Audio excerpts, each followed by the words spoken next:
Bon, arrêtons cette mascarade. Bonjour à tous. J'espère que vous allez bien. Hop, hop, hop. Tout d'abord, dans la description, il y a un concours pour gagner un compte financé FTMO à 10 000 $. Donc, n'hésitez pas à y participer. Deuxième point, j'ai vu que vous étiez plus de 60% à ne pas vous être abonné à la chaîne YouTube. Donc, abonne-toi, like et active la cloche. Allez, je te laisse avec la vidéo. Bon, retour dans le game. Retour dans le game, les amis. Très très grosse journée hier. Beaucoup de patience, beaucoup de résilience et beaucoup de gains. Plus de 1000 €, plus de 1000 $. Non, 1000 €. C'est sympa, c'est pas mal, ça fait du bien. Ça fait du bien, ça fait du bien au moral. Après, c'est cette journée grosse perte hier. Avant-hier, pardon. Ça fait du bien, ça sera sur le Dow Jones. Du coup, je le réserve pour la fin. On va commencer tout de suite avec les analyses de l'or. Alors, l'or, les amis, ATH sur ATH sur ATH sur ATH sur ATH sur ATH. Magnifique. L'or est terrifiant même. L'or est terrifiant parce que, en fait, on ne peut pas le prendre, on ne peut jamais le prendre. C'est complexe. Donc, je vais bouger mon petit curseur d'ATH qui est ici. Hop. Et voilà. Bon. Je voulais qu'il revienne dans cette zone. Il est revenu dans cette zone. Il est parvenu totalement comblé. Enfin, totalement dans cette box-là. Pourquoi? Parce qu'il avait déjà en fait comblé le FVG manquant. Un FVG 1 heure, même un FVG 4 heures, je pense. Plutôt FVG 4 heures. Qui s'écarte entre ici et ici, qui a été vraiment bien comblé. Donc voilà, divergence haussière, etc. Donc c'était parti à l'achat. En soi, la position est bonne. Je l'ai pris un peu tôt. Je l'ai pris à ici, je crois, 14 heures. Non, à 14 heures, moi je l'avais pris. Je l'avais pris ici, genre quelque chose comme ça. Je me suis fait SL ici. Je l'ai pris un peu tôt. Voilà. J'ai pas tenté la sortie classique de l'OPR avec mon 1 pour 1. Je l'ai pas tenté. Mais voilà, l'or a surperformé. Mais l'or est tellement haut en fait que c'est très très compliqué de jouer avec lui. À part en sortie d'OPR classique, c'est un peu complexe. Bon, qu'est-ce qu'on va voir sur l'or aujourd'hui? Alors, on va pouvoir enlever ça. Qu'est-ce qu'on va pouvoir se voir sur l'or? En H4, terrifiant. Des grandes bougies qui font 30 points. Enfin, c'est n'importe quoi. Enfin, ça fait 30 points là. Alors, beau W qui s'est dessiné, évidemment, avec un retest comme une sorte de pullback, on va dire, sur cette zone qui était une zone de range, qui est ici. Ici, on aimerait bien voir l'or descendre. Hein. On aimerait bien le voir ici descendre dans cette zone-là. Ça serait l'idéal. Après, est-ce qu'il va le faire? Je n'en sais rien. Il y a des news aujourd'hui, je crois. On va regarder rapide. Mince, pardon. Hop, hop. Ouais, c'est les ventes de logements. Mais il n'y a pas grand-chose d'autre. Bon, bah c'est bon. Il n'y a pas grand-chose d'autre. Dans le cas où les ventes de logements, par exemple, si ça nous impacte, hein, dans le cas où c'est positif, peut-être que l'or augmentera. Si c'est négatif, peut-être qu'il baissera. À voir, à prendre avec des pincettes ce que je raconte. Bref, j'aimerais bien le revoir redescendre, on va dire, dans cette zone-là. Hop, hop, hop. Dans cette zone-là, on a des tops ici qui ont été créés, support résistance qui a été créé, résistance ici. J'aimerais bien le revoir redescendre à peu près ici.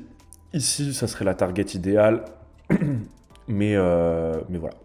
Pas grand chose d'autre. Et prendre des achats du coup dans cette zone ou dans cette zone. Voilà.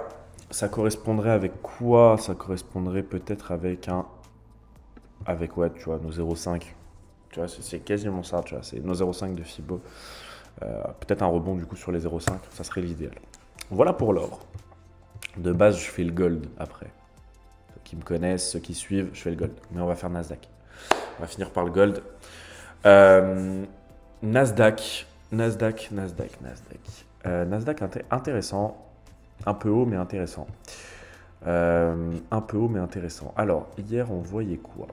Alors, hier, on voyait combler un range, combler un FVG, pardon, ici. Alors, déjà, on va s'enlever ça. C'est toutes ces petites choses. Hier, on le voyait combler un FVG ici.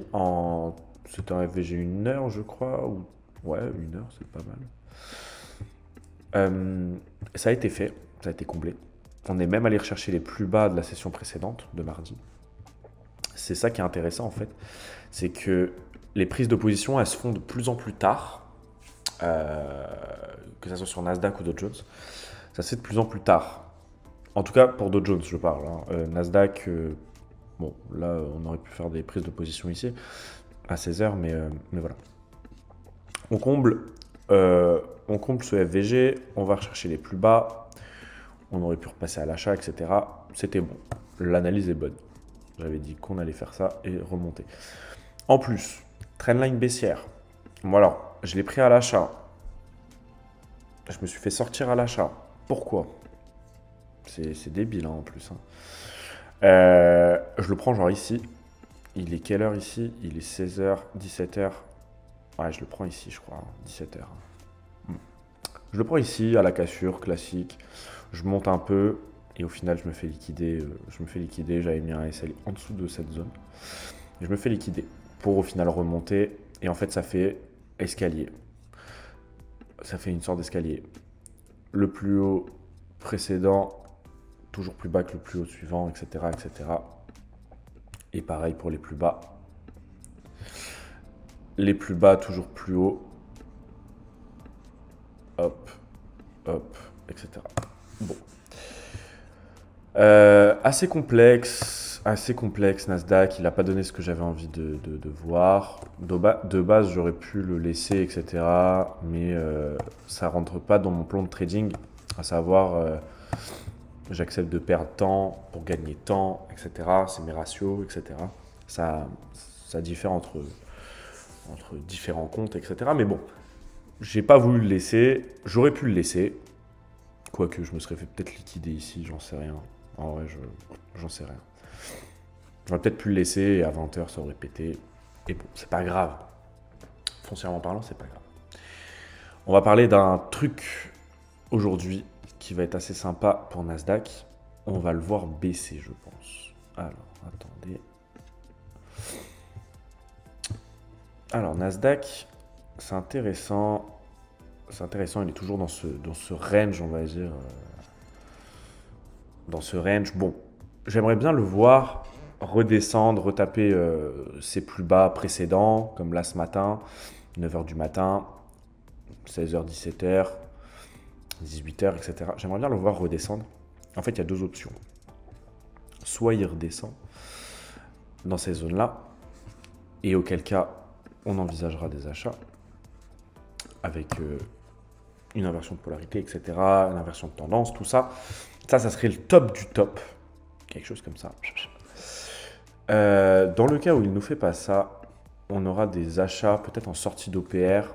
Si on fait un petit Fibo acheteur, il y en a un petit Fibo acheteur qu'on pourrait mettre quelque part ou pas?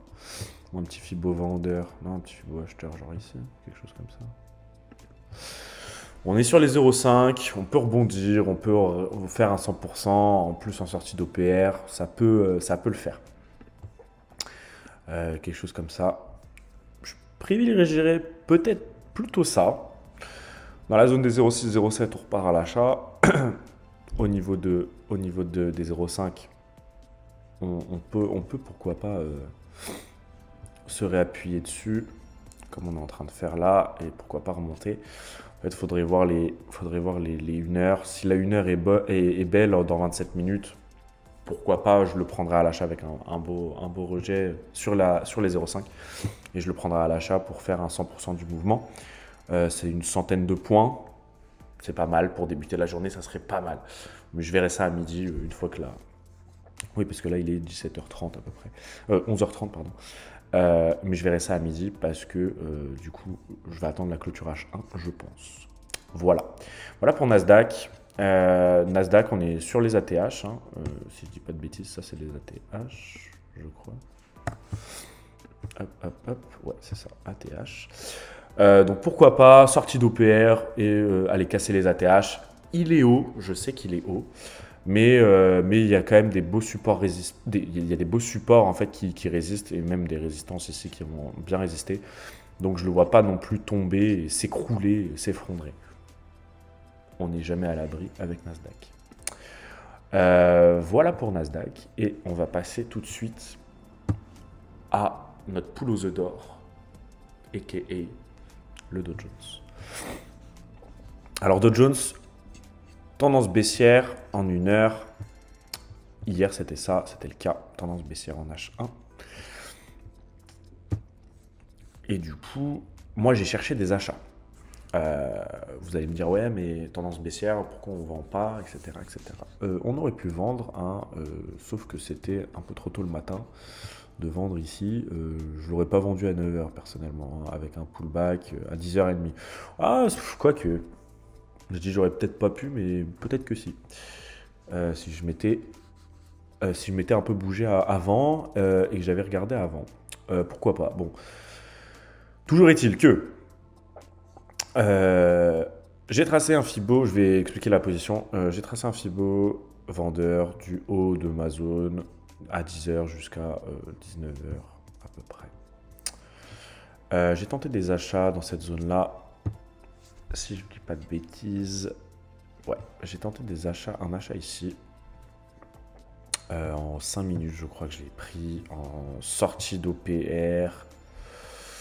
Je sais plus où je l'ai pris. J'ai dû le prendre là. Honnêtement, j'ai dû le prendre là. J'ai dû monter. Je me suis mis à BE. Et je me suis fait liquider. Classique. Je les ai pris trop tôt. Comme Nasdaq, en fait. C'était un peu mon erreur hier. J'ai tout pris trop tôt. Mais ça a payé. Vous allez voir. Bon. Je vois qu'il s'écroule. Je mets des alertes. Je suis pas sur mon téléphone. Mon deuxième téléphone, plus de batterie, plus rien. Bon. Et là, je me dis, bon, on va mettre une alerte quand même à 20 h. Il y avait la minute FOMC. J'en avais parlé, minute FOMC. Je me suis dit, pourquoi pas tenter un petit mouvement. Ah ben, sacré mouvement même. À 19 h, ça fait rien. Ça va rechercher de la liquidité. Toujours rechercher, du coup, les liquidités les plus basses des zones. Des précédents plus bas en fait, et toujours dans les mêmes horaires. Regardez, 19h, 20h, 19h, 20h. C'est exactement ça. C'est les mêmes horaires. Ici, on doit être peut-être pareil, non? Ah non, c'est à 10h du matin, et là, c'est à 17, 18h. Vous voyez, on est plutôt en fin de journée sur Dow Jones, c'est plutôt en fin de journée qui se bouge un peu. Donc, c'est plutôt plaisant à voir. On était en tendance baissière, etc. Du coup, j'ai cherché des achats en bas de zone, c'est-à-dire dans ces zones-là, en fait, là où ça avait bien résisté, bien rejeté, etc. Et j'en ai trouvé une à 20 h. Voilà, tout simplement. Tout simplement. C'était ça ma position. Elle est là à 20 h, je crois. Ouais, 20h05. Moi, je l'ai pris à 20 h pile. Alors, je l'ai pris ici à 20 h pile. Ici, voilà.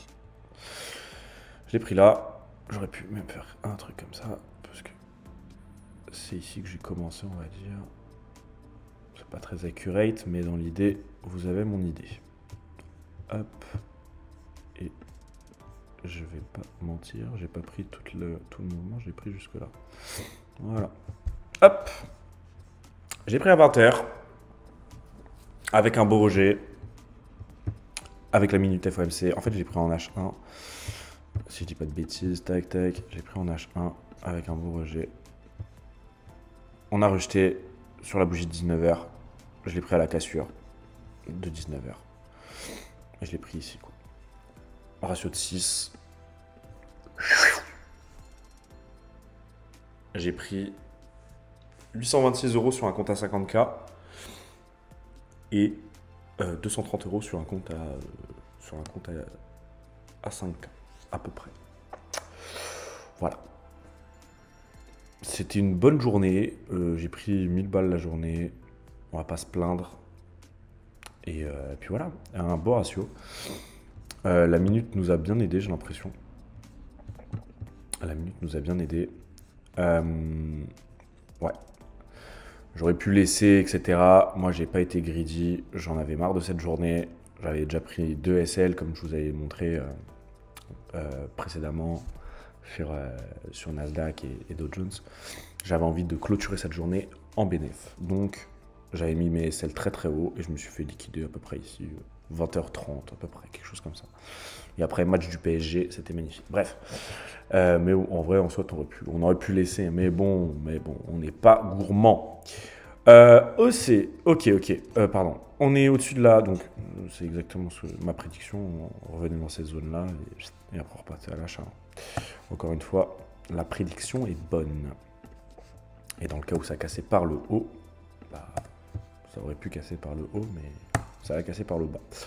Bref, hop, on supprime tout ça. Trendline baissière en H1 qui a été cassé, retesté plusieurs fois et qui là s'envole en fait.